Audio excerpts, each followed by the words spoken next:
तो दोस्तों आज हम फिर से लेकर आ गए हैं देश दुनिया के सभी ताज़ा मुख्य समाचार सिर्फ आपके लिए। चलिए फॉरवर्ड खबर शुरू करते हैं। उससे पहले चैनल को अब तक सब्सक्राइब ना किया तो फॉरवर्ड चैनल सब्सक्राइब कर दें, लाइक कर दें, शेयर कर दें ताकि इसी तरह खबर आप हर रोज देख सकें। चलिए शुरू करते हैं आज की पहली बड़ी खबर।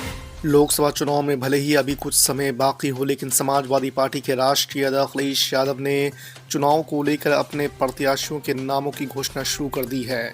सपा प्रमुख अखिलेश यादव कांग्रेस संग गठबंधन से पहले ही बड़ा दांव खेल गए हैं। अखिलेश यादव ने यूपी के हाई प्रोफाइल सीट लखनऊ से अपना उम्मीदवार लगभग तय कर दिया है। सपा प्रमुख ने इस सीट से विधायक रविदास को लोकसभा चुनाव लड़ाने का फैसला किया है। एक दिन पहले ही प्रधानमंत्री नरेंद्र मोदी ने अयोध्या में राम मंदिर में प्राण प्रतिष्ठा करके हिंदू राजनीति से सर्व समाज को संदेश दिया था। इसके अगले ही दिन मंगलवार को प्रधानमंत्री नरेंद्र मोदी ने बिहार के पूर्व मुख्यमंत्री कर्पूरी ठाकुर को मरणोपरांत भारत रत्न देने का ऐलान कर दिया है। माना जा रहा है कि इस कदम के साथ ही प्रधानमंत्री नरेंद्र मोदी ने नीतीश कुमार और लालू यादव दोनों के खेमों में खलबली मचा दी है। अयोध्या में राम मंदिर के निर्माण और रामलला के प्राण प्रतिष्ठा के बाद से ही मंगलवार को आम लोगों के लिए कपाट खोल दिए गए थे। देर रात से ही रामलला का दर्शन का इंतजार कर रहे लोगों ने पिछले ही साल रामनवमी पर बने रिकॉर्ड को तोड़ दिया है। दरअसल आपको बता दें कि रामनवमी को यहाँ 1.5 लाख भक्त पहुंचे थे, लेकिन मंगलवार को 4 लाख से ज्यादा लोगों ने रामलला का दर्शन किया है। भारत से राजनयिक विवाद के बीच मालदीव ने एक बार फिर से पीठ पर छुरा घोंपने वाला काम किया है। दरअसल चीनी राष्ट्रपति शी जिनपिंग को अपना परम मित्र बताने वाले मोहम्मद मोइज्जू ने भारत के खिलाफ नई साजिश रची है। उन्होंने चीन के जासूसी जहाज को अपने क्षेत्र में घुसने की इजाज़त दे दी है। मुंबई के मीरा रोड इलाके में अवैध निर्माण पर बुलडोजर चलाया गया है। सोमवार को इसी इलाके में राम मंदिर की प्राण प्रतिष्ठा को लेकर निकाली जा रही शोभा यात्रा पर पत्थरबाजी हुई थी। इसके बाद से ही यहां तनाव का माहौल है। आपको बता दें कि न्यूज एजेंसी ANI के मुताबिक महाराष्ट्र सरकार के निर्देश पर नगर निगम ने ये कार्रवाई की है। मौके पर भारी पुलिस बल भी तैनात है। रिपोर्ट्स की माने तो यहां अब भी माहौल तनावपूर्ण है। लोकसभा चुनावों के मद्देनजर पंजाब में कांग्रेस ने प्रदेश चुनाव कमेटी की घोषणा कर दी है। ऑल इंडिया कांग्रेस कमेटी की तरफ से 27 सदस्य एक सूची जारी की गई है, जिसमें कई बड़े नेताओं को शामिल किया गया है। हाईकमान की तरफ से जारी की लिस्ट में 27 बड़े नेताओं को कमेटी में शामिल कर बड़ी जिम्मेदारी सौंपी गई है। इन नेताओं में बगावती सुर वाले नवजोत सिंह सिद्धू को भी जगह दी गई है। असम में भारत जोड़ो न्याय यात्रा की अगुवाई कर रहे कांग्रेस नेता राहुल गांधी की मुश्किल कम नहीं हो रही है। मंगलवार को कांग्रेस नेता राहुल गांधी, KC वेणुगोपाल और कन्हैया कुमार पर असम पुलिस ने हिंसा, उकसावे, सार्वजनिक संपत्ति को नुकसान पहुंचाने और पुलिस कर्मियों पर हमले के आरोप में मुकदमा दर्ज किया है। मामले की जानकारी देते हुए मुख्यमंत्री हेमंत बिस्वा शर्मा ने कहा है कि नक्सली रणनीति असम में नहीं चलेगी। राष्ट्रीय राजधानी दिल्ली पर कोहरे की तगड़ी मार पड़ी है। राजधानी दिल्ली समेत उत्तर भारत के बड़े हिस्से में सुबह के समय घना कोहरा देखने को मिल रहा है। घने कोहरे के कारण मंगलवार को दिल्ली एयरपोर्ट पर 150 से ज्यादा विमानों का संचालन प्रभावित हुआ है। पराक्रम दिवस यानी नेताजी सुभाष चंद्र बोस की जयंती पर बीजेपी नेता शुभेंदु अधिकारी ने कहा है कि मेरा मानना है कि अगर नेताजी सुभाष चंद्र बोस देश के पहले प्रधानमंत्री होते तो हमारे देश का विभाजन नहीं होता और भारत में हर कोई खुश होता। भारत को गरीबी, बेरोजगारी और भ्रष्टाचार से छुटकारा मिल गया होता। असम में चल रही कांग्रेस की भारत जोड़ो न्याय यात्रा के दौरान मंगलवार को बवाल मच गया है। कांग्रेस के 5000 से ज्यादा कार्यकर्ताओं को गुवाहाटी शहर में घुसने से रोका गया है, तो वे हंगामा करने लगे और बैरिकेडिंग तोड़ने की कोशिश भी की गई। इसके बाद पुलिस ने लाठीचार्ज किया, जिसमें कांग्रेस के कई नेता घायल हो गए हैं।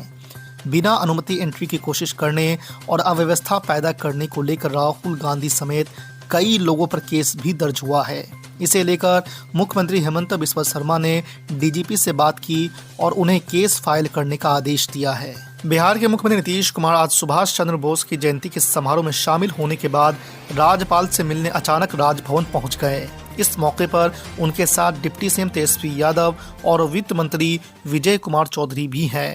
मुख्यमंत्री और राज्यपाल की यह मुलाकात करीब 40 मिनट तक चली और फिर बिना मीडिया से बात किए मुख्यमंत्री नीतीश कुमार वहां से निकल गए। इस मुलाकात को लेकर सियासी हलचल तेज हो गई है। हमास के साथ जारी संघर्ष में इजराइल को बड़ा झटका लगा है। खबर है कि गाजा में हुए एक हमले में इजराइल के 20 से ज़्यादा सैनिकों की मौत हो गई है। आशंका जताई जा रही है कि मौतों का आंकड़ा और भी आगे बढ़ सकता है। प्रधानमंत्री बेंजामिन नेतन्याहू ने हमास को ख़त्म करने और 100 से ज़्यादा बंधकों की रिहाई तक जंग जारी रखने की बात कही है। कांग्रेस नेता राहुल गांधी ने प्राण प्रतिष्ठा को प्रधानमंत्री नरेंद्र मोदी का कार्यक्रम बताया। वहीं असम में न्याय यात्रा पर एफआईआर पर राहुल गांधी ने मुख्यमंत्री हेमंत बिस्वा शर्मा पर निशाना साधा। साथ ही एक बार फिर से उन्होंने हेमंता को देश का सबसे करप्ट सीएम बताया है। राहुल गांधी ने कहा है कि हमारी यात्रा के दौरान कोई विरोध प्रदर्शन हुआ ही नहीं। रोहित शर्मा की अगुवाई में भारतीय टीम 25 जनवरी से इंग्लैंड के खिलाफ 5 मैचों की टेस्ट सीरीज में धमाल मचाने के लिए तैयार है। पहला मैच हैदराबाद में खेला जाना है। भारत ने हाल ही में रोहित शर्मा की कप्तानी में अफगानिस्तान को 3 मैचों की T20 सीरीज में सुपड़ा साफ किया और उससे पहले दक्षिण अफ्रीका में टेस्ट सीरीज ड्रॉ कराई। सुप्रीम कोर्ट ने उद्धव ठाकरे ग्रुप की अर्जी पर सुनवाई के दौरान महाराष्ट्र के मुख्यमंत्री एकनाथ शिंदे और उनके विधायकों को नोटिस जारी कर जवाब दाखिल करने को कहा है। याचिका में उद्धव ग्रुप की ओर से विधानसभा अध्यक्ष राहुल नार्वेकर के 10 जनवरी के आदेश को चुनौती दी गई है। आपको बता दें कि नार्वेकर ने जून 2022 में विभाजन के बाद के शिंदे ग्रुप के शिवसेना को असली शिवसेना घोषित किया है। राम मंदिर के प्राण प्रतिष्ठा के दिन पश्चिम बंगाल की मुख्यमंत्री ममता बनर्जी ने 4 किलोमीटर लंबी सद्भाव रैली निकाली। उन्होंने इस दौरान रैली को संबोधित भी किया। मुख्यमंत्री ने बिना नाम लिए ही बीजेपी पर निशाना साधा और कहा है कि आप राम का नाम लेते हो लेकिन सीता का नाम क्यों नहीं लेते। इसके साथ ही उन्होंने पूछा है कि क्या आप महिला विरोधी हैं। मुख्यमंत्री ने कहा है कि रामचंद्र ने रावण को मारने के लिए दुर्गा की पूजा की थी। ममता बनर्जी ने कहा है कि हम सभी धर्मों का सम्मान करते हैं। All India United democratic front के प्रमुख बदरुद्दीन अजमल ने कांग्रेस पर हमला बोला है। बदरुद्दीन अजमल ने गुरुवार को दावा किया है कि राहुल गांधी असम में कांग्रेस पार्टी को पुनर्जीवित नहीं कर सकते हैं। आपको बता दें कि गुवाहाटी में पत्रकारों से बात करते हुए उन्होंने कहा है कि असम में अब 3 कांग्रेस सांसद हैं, लेकिन उनमें से किसी ने भी पिछले 5 सालों में जनता की भलाई के लिए कोई भी काम नहीं किया है। कांग्रेस नेता राहुल गांधी ने सोमवार को आरोप लगाया कि भारतीय जनता पार्टी और आरएसएस देश के आधार पर हमला कर रहा है।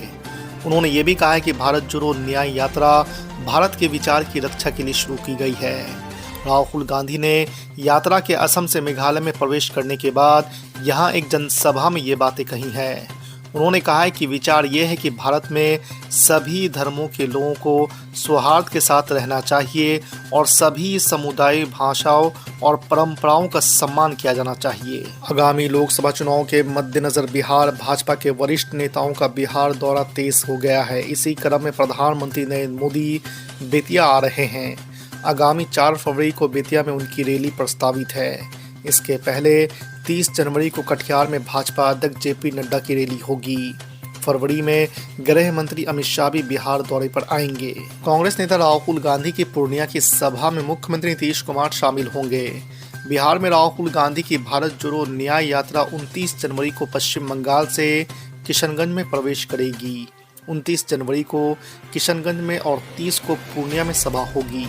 31 को उनकी कटिहार में सभा होगी। आपको बता दें कि कांग्रेस नेता प्रेमचंद्र मिश्रा ने सोमवार को प्रेस कॉन्फ्रेंस में ये जानकारी दी है। उन्होंने कहा है कि राजद नेता लालू प्रसाद यादव भी यात्रा में शामिल होंगे।